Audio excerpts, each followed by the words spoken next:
அனைவருக்கும் வணக்கம். தமிழ் படித்தால் பிச்சை எடுக்க வேண்டுமா? இந்த கருத்து இன்றைக்கு பெரிய அளவில் நாடாளுமன்றத்திலேயே பேசப்படுகிறது.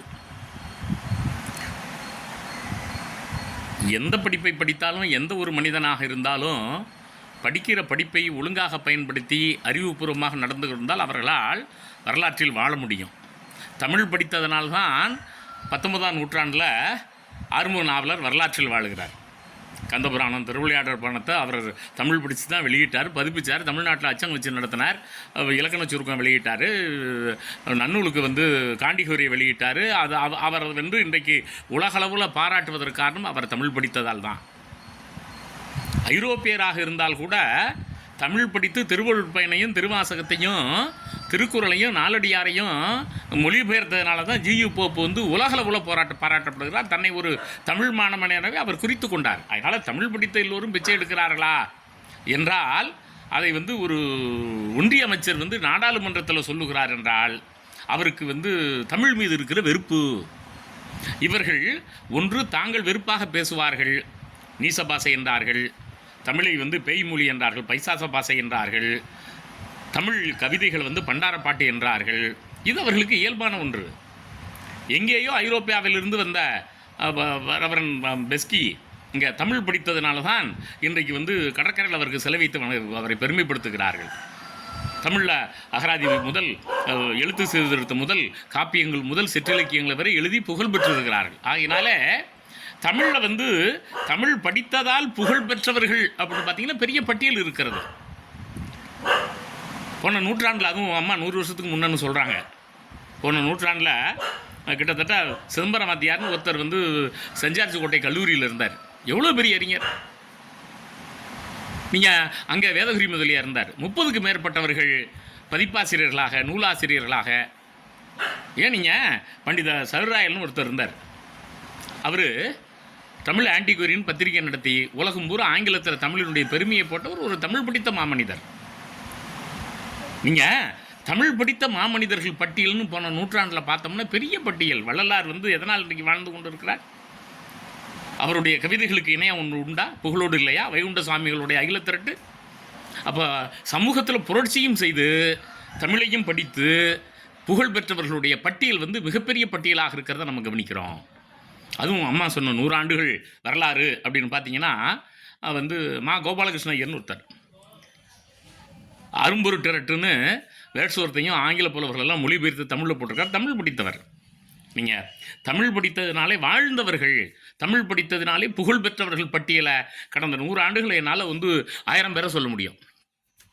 யாரோ ஒரு புலவர் எழுதியிருக்கிறார். நீங்கள் பஞ்சத்துக்கு வாழ்ந்தவர்கள் எல்லா நாட்டிலையும் இருக்காங்க, எல்லா மொழியிலையும் இருக்காங்க, எல்லாத்துலேயும் இருக்காங்க. வெத்தலை பாக்கு பாடிய கவிஞன்னு இருக்கிறான். அவர்கள் படைப்பாளிகள். இப்போ அவங்க என்ன சொல்கிறாங்கன்னா காரிகை கற்று கவி பாடுவதினும் பேரிகை குட்டி பிழைப்பது நன்றுன்னு ஒருத்தர் பாடியிருக்கார். அதை தான் அந்த அம்மா பிச்சை எடுக்கிறதுங்கிறாங்க. அதாவது நான் கவி பாடுகிறேன், என்னுடைய அந்த கவிதை தரமான கவிதையாக இருந்தால் வரலாறு வாழ்த்தும், தன்னுடைய பொன்னியாட்டில் எழுதி கொள்ளும். எப்படி இல்லை என்று சொல்ல முடியும்? அதுவும் 19ஆம் நூற்றாண்டு, 18ஆம் நூற்றாண்டு, 20ஆம் நூற்றாண்டு எவ்வளவு பேர் வாழ்ந்திருக்கிறார்கள்.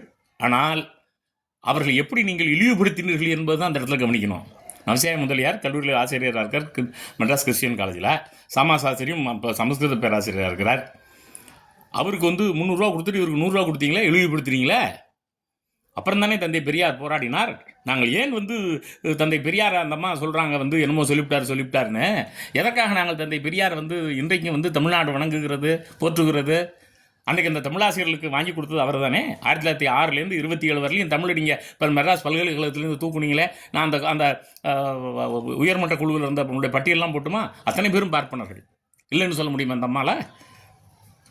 அப்போது தமிழை பாடமொழியிலேருந்து நீக்கினீர்களே. மறைமலை வேலை இல்லாமல் இருந்தார், நவசிய முதலியார் வேலை இல்லாமல் இருந்தார், எத்தனையோ பேர் அன்றைக்கு வேலை இல்லாமல் இருந்தார்களே.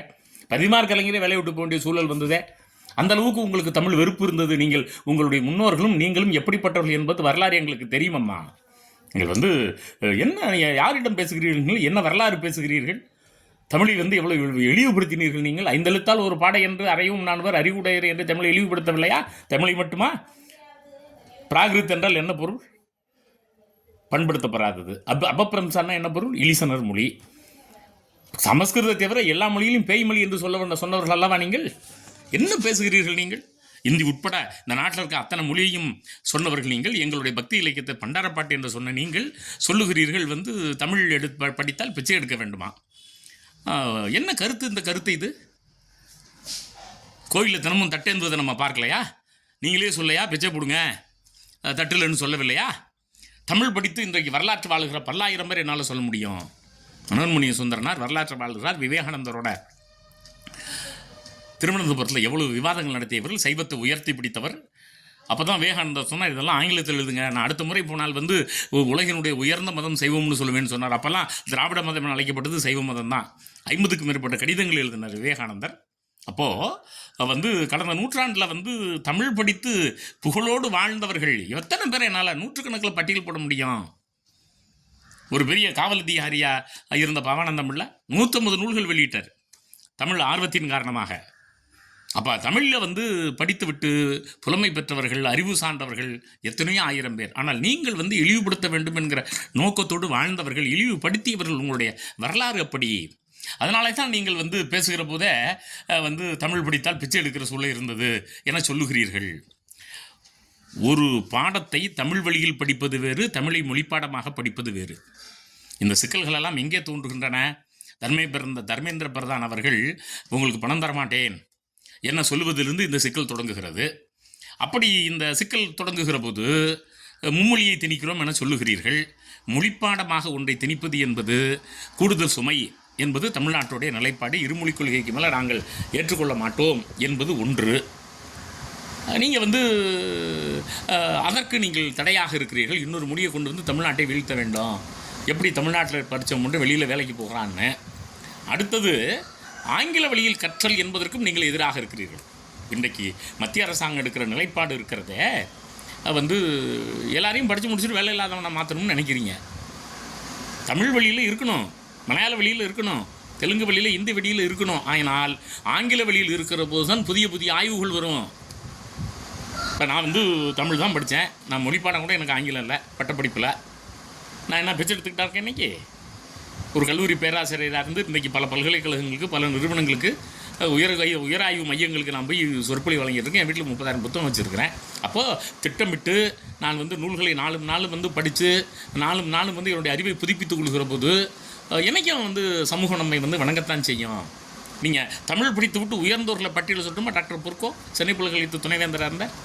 திருநெல்வேலி பல்கலைக்கழகத்தில் ஐயா அரவாணன் துணைவேந்தராக இருந்தார். அகத்திலிங்கனார் இந்தியன் யூனிவர்சிட்டியில் போய் லாங்குவேஜ் ஆஃப் 10 முனைவர் பட்டம் முடிச்சுட்டு வந்து தமிழ் படித்தவர் தான் அவர்.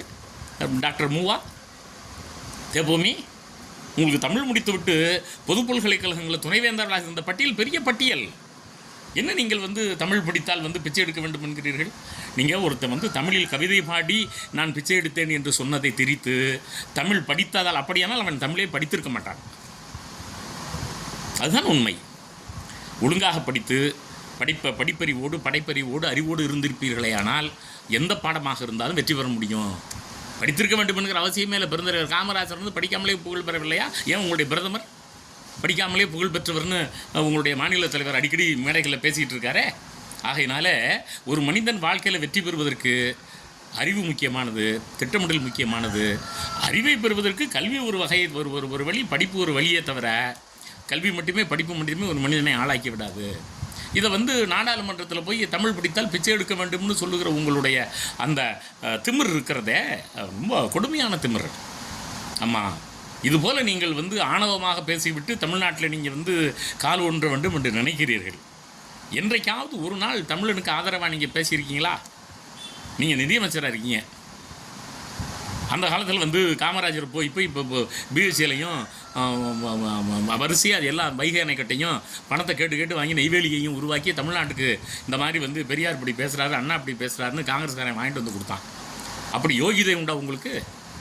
நீங்கள் வந்து அவர் உங்களுடைய ஒன்றிய அமைச்சர்களாக இருக்கட்டும், நீங்களாக இருக்கட்டும், அவர் ஒரு எய்ம்ஸை ஒரு நாள் கொண்டு வருவதற்கு யோகிதை இருந்ததா? தமிழை வந்து நீங்கள் வந்து தமிழ்நாட்டு மக்களை நீங்கள் புறக்கணித்து விட்டு சும்மா 2 திருக்குறளை சொல்கிறேன் நான் வந்து நிதிநிலை அறிக்கையில், அது வந்து உங்களை வாழ வைக்காது. தமிழர்களுக்கு எதிராகவே நான் பேசுவேன், சிந்திப்பேன், குலக்கல்வியை கொண்டுகிட்டு வருவேன். கஸ்தூரிரங்க ஐயங்கிற பற்றி எங்களுக்கு தெரியாதா? உங்கள் அறிக்கை எங்களுக்கு தெரியாதா? அவர் எந்த கல்வியாளர்? அவர் எந்த பல்கலைக்கழகத்தில் வந்து துணைவேந்தராக இருந்தார்? உங்கள் குழுவில் இருக்கக்கூடிய பட்டியலை நான் போடட்டுமா? உங்களுடைய அந்த நெப்பு என சொல்லப்படுகிற நேஷனல் எஜுகேஷன் பாலிசி அல்லது நியூ எஜுகேஷனல் பாலிசியுடைய வரிக்கு வரி நாம் பேசுவோமா? தமிழ்நாட்டுடைய உளப்படுத்திய வளர்ச்சி வடநாட்டில் ஏன் இல்லாமல் இருக்குது? இடஒதுக்கீடு பற்றி பேசுகிறீங்களா நீங்கள்? பட்டியலினத்தை பற்றி, பழங்குடியை பற்றி உங்களுடைய புதிய கல்விகளை ஏதாவது ஒரு வரி இருக்கிறதா? என்ன நினைத்து கொண்டீர்கள்? தமிழ்நாடு ஏதோ மும்மொழிக்காக எதிர்ப்பது போன்ற ஒரு பொய் தோற்றத்தை உருவாக்குகிறீர்கள். ஒரு படிப்புக்கும் நுழைவுத் தேர்வு என்கிறீர்கள், முடிஞ்சதுக்கப்புறம் தகுதி தேர்வு என்கிறீர்கள். அது என்ன நியாயம்? அந்த எந்த விதத்தில் சரியாக இருக்க முடியும்? ஆகையினாலே உங்களுடைய இந்த யோகிதையினால் தான் இன்றைக்கு தமிழ்நாடு உங்களை வெறுக்கிறது. நன்றி.